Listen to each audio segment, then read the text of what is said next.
السلام علیکم ورحمۃ اللہ وبرکاتہ۔ الحمد للہ رب العالمین والعاقبۃ للمتقین والصلاة والسلام علی سید الانبیاء والمرسلین وعلی آلہ الطیبین والطاہرین والحمد للہ رب العالمین۔ قال اللہ تبارک و تعالی فی القرآن المجید والفرقان الحمید: ان اولیاءہ الا المتقون، صدق اللہ العظیم۔ الصلاة والسلام علیک یا رسول اللہ وعلی آلک وصحابک یا شفیعنا یوم الجزاء۔ پیارے ناظرین محبین، پھر یہ بندہ ناچیز آپ کا خادم کچھ لمحوں کے لیے آپ کی بارگاہ میں حاضر ہے۔ دیکھیے، اللہ پاک پروردگار عالم نے قرآن پاک میں ارشاد فرمایا: ان اولیاءہ الا المتقون، اللہ کے دوست اور اللہ کے ولی وہی لوگ ہوتے ہیں جو متقی اور پرہیزگار ہوتے ہیں۔ اب سوال یہ ہوتا ہے کہ جو اللہ سے ڈرنے والے، تقوی اختیار کرنے والے، متقی اور پرہیزگار، وہی اللہ والے ہو سکتے ہیں، لیکن سوال یہ ہوتا ہے کہ اللہ سے پھر ڈرنے والے کون ہیں، متقی اور پرہیزگار کون ہوتے ہیں؟ تو قرآن نے ارشاد فرمایا دوسری جگہ: انما یخشی اللہ من عبادہ العلماء، بلا شبہ اللہ سے ڈرنے والے فقط علماء کرام ہی ہوتے ہیں، یعنی اللہ سے کما حقہ وہی ڈرتے ہیں جو علم والے ہوتے ہیں۔ جب تک علم نہیں ہوگا اللہ سے وہ ڈر نہیں سکتا ہے، تو اللہ سے ڈرنے کے لیے عالم کا ہونا ضروری ہے۔ بہت سارے وہ لوگ ہیں جو اللہ سے ڈرنے کے دعوے دار تو ہیں، مگر علم نہ ہونے کی وجہ سے کما حقہ وہ اللہ سے نہیں ڈرتے۔ پیارے ناظرین، ان دو آیتوں سے یہ واضح ہو گیا کہ جو اہل علم ہوتے ہیں وہی اللہ سے ڈرتے ہیں، اور جو اللہ سے ڈرتے ہیں وہی اللہ والے ہوتے ہیں۔ یہی وجہ ہے کہ اللہ سے ڈرے بغیر، اللہ کا خوف نہ ہو، ڈر نہ ہو، تو اس آدمی کی نہ عبادت کام کی نہ ریاضت کام کی۔ اور اس ڈر کے لیے ضروری ہے کہ وہ علم حاصل کرے، اتنا علم ہو جس علم کی روشنی میں اللہ کی ذات اور اللہ کی صفات، نبوت و رسالت اور نبوت و رسالت کے تمام تقاضوں کو وہ جان سکے اور اسی کے مطابق وہ صراط مستقیم پر چل سکے۔ پیارے ناظرین محبین، ذرا غور کریں، دور حاضر میں اب علماء کرام بہت کم مل رہے ہیں۔ اپنے آپ کو ولی اور پیر کہنے والوں کی تعداد دن بدن بڑھتی جا رہی ہے، مریدین کم ہو گئے، خلیفہ زیادہ ہونے لگے ہیں۔ بات ذرا چبھتی ہوگی مگر حقیقت بیان کر رہا ہوں۔ قوم علماء سے دور ہو گئی تو گمراہی کے راستے ان کے لیے بہت کھلتے چلے گئے۔ عزیزان ملت اسلامیہ، پیارے ناظرین، پیارے محبین، چونکہ ولایت کے لیے ضروری ہے تقوی اور تقوی کے لیے ضروری ہے علم، اسی وجہ سے اللہ کے رسول دانائے غیوب جناب محمد رسول اللہ صلی اللہ تبارک و تعالی علیہ وسلم نے اپنا نائب، اپنا وارث، یعنی اپنے علوم کا وارث انبیاء کرام کسی کو نہیں بناتے، نہ تہجد گزار کو، نہ متقی پرہیزگار کو، نہ کسی مصلی کو، بلکہ انبیاء کرام نے وارث بنایا ہے تو کن کو؟ علماء کرام کو بنایا ہے، کیونکہ در حقیقت میں علم کی روشنی ہی میں تقوی، پرہیزگاری حاصل ہو سکتی ہے، اور تمام عبادتوں کی مقبولیت کی بنیاد، تمام عبادتوں کی قبولیت کی بنیاد حقیقت میں اللہ کا ڈر ہے۔ جو ڈر حاصل ہوگا تو فقط اور فقط علم کے ذریعے سے، علم دین کے ذریعے سے۔ مگر آج بہت سارے لوگوں کو آپ دیکھیے گا جبے کبے میں ہیں، جگہ جگہ تو وہ جنت کا ٹکٹ بھی دیتے ہیں، خود بیچارے کو پتا نہیں ہے کہ موت کے بعد ان کا ٹھکانہ کیا ہوگا، خود ان کو یہ پتا نہیں ہے کہ وہ جنتی ہے کہ دوزخی ہے، اس کے باوجود وہ ممبر رسول پہ ذمہ داری نبھاتے ہوئے وہ جنت کا ٹکٹ دیتے ہیں۔ اور پھر کچھ لوگ تو وہ ہوتے ہیں کہ ان کی طرف سے جنت کا ٹکٹ کچھ پرچارک ہوتے ہیں، یہ پرچارک بانٹتے ہیں کہ فلاں بابے کے مرید ہو جاؤ گے تو جنتی بن جاؤ گے، جنت کا ٹکٹ تم کو مل جائے گا۔ یہ کتنی بڑی جرأت ہے عزیزان ملت اسلامیہ۔ اور آج تو ہم سب کی بات نہیں کر رہے ہیں، وہ اولیاء کرام جن کی تعریف قرآن نے کی، وہ اولیاء کرام جن کا پرشنسا، وہ اولیاء کرام جن کی مدح سرائے قرآن نے کی، حدیث نے کی، اللہ نے کی، رسول اللہ صلی اللہ علیہ وسلم نے کی، ان کے قدموں کی دھول بھی اگر ہم ہو جائے تو ہمارا نصیبہ جاگ جائے، ہمارا مقدر سنور جائے۔ ہم ان اولیاء کرام کی بات نہیں کرتے ہیں۔ عزیزان ملت اسلامیہ، پیارے ناظرین، بہت دکھ اور بہت درد کے ساتھ میں یہ باتیں عرض کر رہا ہوں۔ اس سے پہلے آپ میرے چینل میں جب جائیں گے تو پیر ہونے کے لیے جو شرطیں تھیں میں نے وضاحت کے طور پر وہاں اختصاراً بیان کی ہے، آپ وہاں جا کے ملاحظہ کر سکتے ہیں۔ مگر آج میں ان شرطوں کو تفصیل نہ دہراؤں گا۔ مومن ہونا ضروری ہے، اتنا علم دین ہونا ضروری ہے کہ وہ بغیر کسی کی مدد کے معتبر اور مستند کتابوں کی روشنی میں اپنے بھی مسائل حل کرے اور اپنے مریدوں کے بھی مسائل حل کرے، اتنا علم تو چاہیے۔ اور وہ پھانسی کے مولوی نہ ہو، اعلانیہ کھلے عام گناہ نہ کرتا ہو، حرام کھاتا پیتا نہ ہو، دستے گدائی لیے ہوئے ادھر اور ادھر نہ کرتا ہو، اور ان کی سند خلافت حضور صلی اللہ تعالی علیہ وسلم تک متصلاً ہو، ملی ہوئی ہو، کہیں کٹی ہوئی نہ ہو، ورنہ پھر جب سند کٹی ہوئی ہوگی، سلسلہ خلافت کا تار جب چھٹا ہوا ہوگا، سلسلہ خلافت کی نسبت اگر کٹی ہوئی ہوگی تو حقیقت میں جو فیض دربار مصطفی سے حاصل ہوتا ہے وہ کٹ جائے گا، وہ بند ہو جائے گا۔ پیارے ناظرین، ان چار باتوں کے علاوہ ایک اللہ کے ولی کے اندر، ایک اللہ کے دوست کے اندر، اللہ کے نیک بندے کے اندر، جس کو آپ عام بول چال میں پیر بھی کہہ سکتے ہیں کہ پیر کے اندر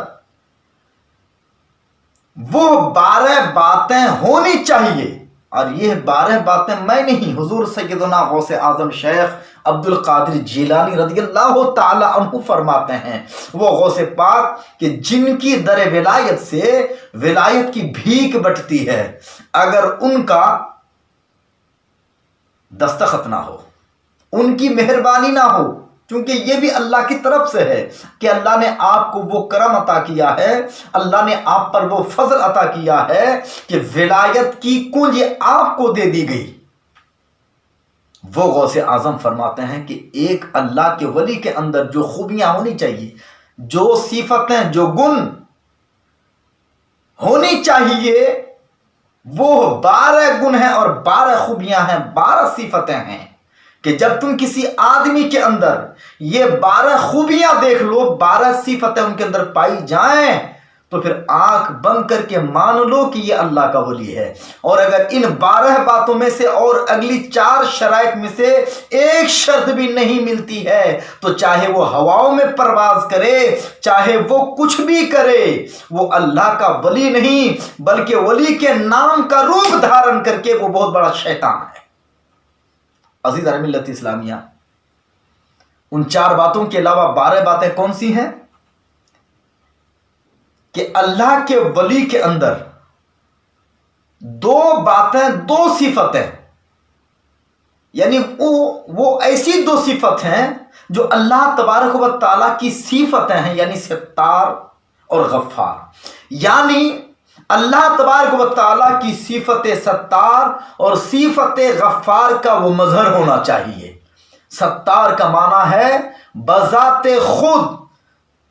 تمام بندوں کے عیوب کو چھپانے والا، یہ ستار ہے، یہ اللہ کے لیے ہے۔ اور بذات خود بغیر کسی معاوضے کے، بغیر کسی وجہ کے بھی اللہ اپنے بندوں کے گناہوں کو معاف کر دے، تو اللہ ستار ہے، اللہ غفار ہے۔ تو ایک ولی کے اندر ان دو صفتوں کا ظہور ہونا چاہیے کہ وہ اللہ کا ولی جو اپنے کو ولی ہونے کا دعویٰ کرتا ہے، یوں تو ولی کبھی اپنے کو ولی کہتا ہی نہیں ہے کہ میں ولی ہوں، کبھی نہیں بولے گا کہ میں اللہ کا ولی ہوں، میں پیر ہوں، میں مرید کرتا ہوں۔ اگر کوئی اس طرح کا دعویٰ کرتا ہے تو قرآن و حدیث کی روشنی میں، اللہ کے رسول کے فرمان کی روشنی میں، ایسا دعویٰ کرنے والا پیر ولی بزرگ نہیں ہو سکتا، کیونکہ ولایت کو چھپانے کا حکم ہے، ظاہر کرنے کا حکم صرف نبوت کو ہو، کیونکہ نبوت چونکہ نبوت اس لیے ظاہر کی جاتی ہے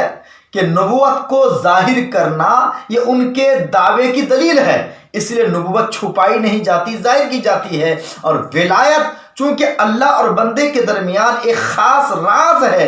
ایک خاص سربستہ راز ہے جس کو چھپانے کا حکم دیا گیا ہے، اس کے باوجود اگر کوئی اپنے آپ کو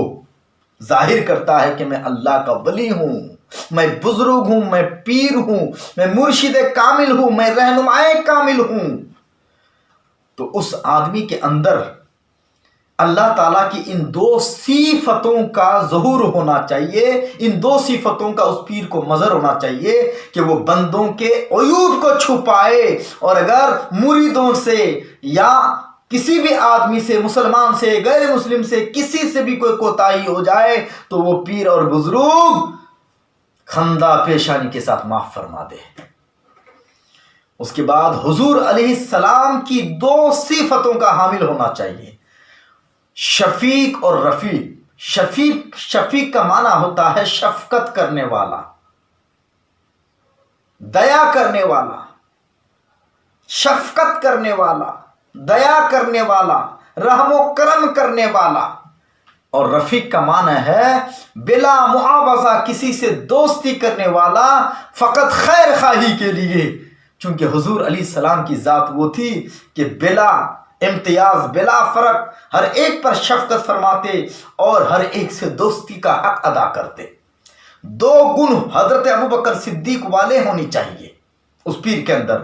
صادق و مصدق۔ صادق کا معنی کہ وہ خود سچے ہوں، اور کوئی سچ بولے تو اس کی تصدیق کرے، اس کی باتوں کو مانے، ان کی تکذیب نہ کرے، یہ نہ کہے کہ میں ہی صرف سچا ہوں، میرے علاوہ کوئی سچا نہیں ہے۔ لہذا وہ خود سچے ہوں اور دوسروں کی تصدیق کرے جبکہ وہ سچے ہوں۔ اور دو خوبی حضرت عمر بن خطاب والی ہونی چاہیے۔ حضرت عمر بن خطاب کی خوبیوں میں سے دو خوبی امر بالمعروف اور نہی عن المنکر، یعنی پیر کے اندر اچھی باتوں کا حکم اور بری باتوں سے روکنے کی صلاحیت ہونی چاہیے، اور وہ لوگوں کو اچھی باتوں کا حکم کرے، بری باتوں سے روکے، اور بڑی جرأت کے ساتھ حکم کرے، بڑی جرأت کے ساتھ روکے۔ حضرت عثمان ابن عفان کی دو خوبیاں ان کے اندر ہونی چاہیے۔ رات ہو تو تلاوت کی کثرت کرے، دین ہو تو سخاوت کی کثرت کرے۔ جب رات کا سناٹا ہو، سب سو رہے ہوں نرم نرم بستر میں، گرم گرم بستر کے مزے لوٹ رہے ہوں، تو اللہ کا ولی بستر کو چھوڑتا ہے، قرآن لیتا ہے اور تلاوت میں مگن ہوتا ہے، رات کٹ جاتی ہے، اور جب صبح کی سفیدی نمودار ہوتی ہے تو جو اللہ نے ان کو دیا ہے تو وہ غریبوں میں، مریدوں میں تقسیم کرے، بانٹے، سخاوت کا دریا بہائے۔ اور دو خوبی حضرت علی بن ابی طالب والی ہونی چاہیے۔ ایک خوبی تو یہ کہ وہ ولی عالم دین ہونا چاہیے، عالم دین ہونا چاہیے۔ دوسری خوبی بہادر اور شجاع ہونا چاہیے، کیونکہ علم کے بغیر کچھ بھی نہیں ہونے والا ہے، اور جب ضرورت پیش آئے تو وہ پیر بزدل نہ ہو، منہ نہ دیکھے غریب اور امیر کا، اور یہ نہ دیکھے کہ کس کے یہاں جانے سے فائدہ ہوگا اور کس کے یہاں جانے سے فائدہ نہیں ہوگا۔ یہ چیزیں نہیں ہیں۔ غلط اور صحیح کو غلط صحیح کہنے کی ہمت ہو اور مکمل بہادری اور شجاعت کے ساتھ حق و باطل کے درمیان فرق کر سکتا ہو، اور پھر عالم دین ہو۔ پیارے ناظرین، حضور سیدنا غوث اعظم فرماتے ہیں کہ یہ 12 خوبیاں، یہ 12 صفتیں جس اللہ کے نیک بندے کے اندر پائی جائیں تو سمجھ لو وہ اللہ کا ولی ہے۔ پیارے ناظرین، ہم تو کسی کا نام نہیں لیں گے، بس یہ 12 باتیں آپ یاد کر لیجئے، اور وہ 4 شرطیں، 12 5 17 وہ 4 شرطیں اور یہ 12 خوبیاں، کمالات، یہ صفتیں، تو 12 4 16 باتیں آپ جس ذات کو دیکھ لو، جس ذات کے اندر وہ اللہ کا ولی ہے، اور اگر ان میں سے ایک بات بھی نہ پائی جائے تو آپ آنکھ بند کر کے ان کی ولایت کا انکار کر سکتے ہیں۔ تو پیارے ناظرین، اللہ رب کریم ہم مسلمانوں کو صحیح سمجھ عطا فرمائے، اور ہمیں اوریجنل اور اصلی جو سچے اور پکے نائبین رسول ہے، نائب صحابہ ہے، نائب غوث ہے، نائب خواجہ ہے، نائب مخدوم سمنا ہے، نائب اعلیٰ حضرت ہے، جو ان صفات اور ان بزرگان دین کے صفات کے حامل ہوں، ایسے کو ہی آپ اپنا راہ جنت دیکھنے کے لیے مرشد بنائیں، اور اگر نہیں ہے یہ خوبیاں ان کے اندر تو آپ آنکھ بند کر کے اس چوکھٹ کو آپ چھوڑیے اور کسی دوسری صحیح چوکھٹ کی راہ لیجئے۔ اللہ ہمیں صحیح راہ کی ہدایت نصیب عطا فرمائے۔